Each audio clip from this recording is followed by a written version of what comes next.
పుట్టడం వారి తప్పు కాకపోయినా హక్కుల్లో మాత్రం సగం కోత. అవును. ఇది ఎవరి గురించో తెలుసా? హిందూ చట్టం ప్రకారం చెల్లని పెళ్లిళ్లలో పుట్టిన పిల్లల గురించి. చాలా క్లిష్టమైన సమస్య ఇది. వాళ్ల పరిస్థితి ఏంటి? వాళ్లని చట్టబద్ధమైన సంతానంగా గుర్తించినా పూర్వీకుల ఆస్తిని మాత్రం వాటా ఇచ్చేవాళ్లు కాదు. ఈ విచిత్రమైన పరిస్థితిని, ఈ మానవ సంకటాన్ని సుప్రీంకోర్టు ఇటీవల ఎలా సరిచేసిందో ఈరోజు చూద్దాం. అవును, మీరు చెప్పింది చాలా ముఖ్యమైన విషయం. ఈ మధ్య రేవణ సిద్ధప్ప వర్సెస్ మల్లికార్జున్ కేసులో సుప్రీంకోర్టు ఇచ్చిన తీర్పు ఒక చారిత్రాత్మకమనే చెప్పాలి. అవునా? ఇది కేవలం ఆస్తి హక్కుల గురించి మాత్రమే కాదు, ఆ పిల్లల ఆత్మగౌరవాన్ని పునరుద్ధరించడం గురించి కూడా. ప్రధాన న్యాయమూర్తి డివై చంద్రచూడ్ నేతృత్వంలోని ధర్మాసనం పాత తీర్పులను పక్కనబెట్టింది. హా. రాజ్యాంగం చెప్పే సమానత్వానికి హిందూ చట్టాన్ని దగ్గర చేసింది. సరే, ఇక్కడే నాకు ఒక సందేహం. ఒక పక్క వివాహ చట్టం ప్రకారం ఆ పిల్లలు చట్టబద్ధమైనవారే అంటోంది. మరి ఆస్తి దగ్గరికి వచ్చేసరికి సమస్య ఎక్కడొస్తోంది? ఈ చిక్కుముడి ఏంటసలు? మంచి ప్రశ్న. సమస్య అంతా వందల ఏళ్ల నాటి మితాక్షర వారసత్వ చట్టంలో ఉంది. ఓ, ఆ పాత సూత్రాలలోనా? అవును. ఆ సూత్రాల ప్రకారం కుటుంబంలో పుట్టిన ప్రతి మగపిల్లాడికి పుట్టుకతోనే పూర్వీకుల ఆస్తిలో హక్కు వస్తుంది. వాళ్ళని కోపార్సనర్లు అంటారు. కోపర్సనర్లు. సరే.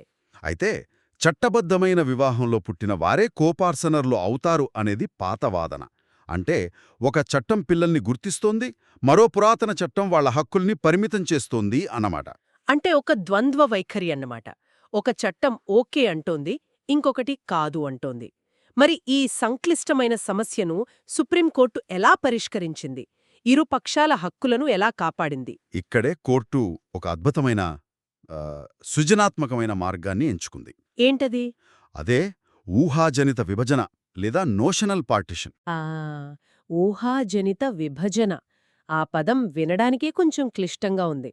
అంటే ఆచరణలో లేని ఒక విభజనను ఊహించుకొని లెక్క కట్టాలన్నమాట, అంతేనా? ఖచ్చితంగా. సులభంగా చెప్పాలంటే పూర్వీకుల ఆస్తిని ఒక పెద్ద కేక్ అనుకుందాం. సరే, కేక్.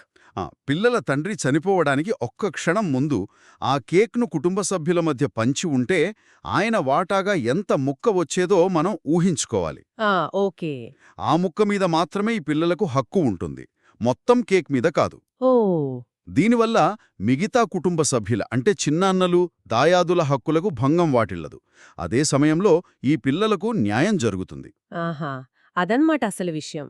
అంటే మొత్తం ఆస్తిలో వాటా రాదు, కాని వాళ్ల నాన్నకు ఎంతైతే వస్తుందో ఆ వాటాలో మాత్రం వీళ్ళకి ఖచ్చితంగా హక్కుంటుంది. అవును. ఇది చాలా తెలివైన పరిష్కారంలా అనిపిస్తోంది. కేవలం డబ్బుకు సంబంధించిన విషయం కాదు కదా, వాళ్ల ఉనికిని గుర్తించినట్టయింది. నిజం. ఇక్కడ ఇంకో ముఖ్యమైన సాంకేతిక విషయం ఉంది. ఈ పిల్లలు ఆస్తిని వారసత్వం అంటే సక్సెషన్ ద్వారా పొందుతారు, సర్వైవర్షిప్ ద్వారా కాదు. ఒక్క నిమిషం, ఆ రెండు పదాల మధ్య తేడా ఏంటి? సర్వైవర్షిప్, వారసత్వం. చెప్తాను. సర్వైవర్షిప్ అంటే అది కోపార్సనర్లకు వర్తిస్తుంది. కుటుంబంలో ఒక కోపార్సనర్ చనిపోతే ఆయన వాటా మిగిలిన కోపార్సనర్లకు కలిసిపోతుంది. ఓకే. కానీ ఈ పిల్లల విషయంలో అలా కాదు. తండ్రి వాటాగా నిర్ధారించిన ఆస్తిని ఆయన మిగతా చట్టబద్ధమైన వారసులతో పాటు సమానంగా పంచుకుంటారు. వారికి ప్రత్యేకంగా తండ్రి ఆస్తి నుంచే హక్కొస్తుందన్నమాట. అర్థమైంది. అంటే చట్టం కేవలం ఆస్తి గురించి మాత్రమే కాకుండా ఒక బిడ్డ గౌరవంగా బ్రతికే హక్కు గురించి కూడా ఆలోచిస్తోందన్నమాట. సరే, ఈ చర్చ అంతా విన్న తర్వాత ఒక సాధారణ వ్యక్తికి, అలాగే ఒక న్యాయ విద్యార్థికి గుర్తుంచుకోవాల్సిన ముఖ్యమైన విషయాలేమిటి? సాధారణ ప్రజలకు చెప్పాలంటే, చెల్లని వివాహం ద్వారా పుట్టిన పిల్లలకు వారి తల్లిదండ్రుల పూర్వీకుల ఆస్తులో హక్కుంది. ఇది ముఖ్యం. వారసత్వం ద్వారా వస్తుంది, సర్వైవర్షిప్ ద్వారా కాదు.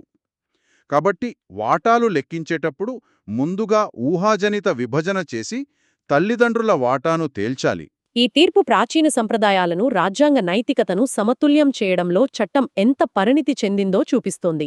అయితే ఇది ఒక ప్రశ్నను మిగుల్స్తోంది. చెప్పండి. తల్లిదండ్రులు చేసిన తప్పుకు ఏ తప్పు చేయని అమాయక పిల్లల హక్కులను పాక్షికంగా పరిమితం చేయడం ఎంతవరకు సరైనది? వారిని పూర్తిస్థాయి కోపార్సనర్లుగా ఎందుకు గుర్తించకూడదు? ఇది ఆలోచించాల్సిన విషయం.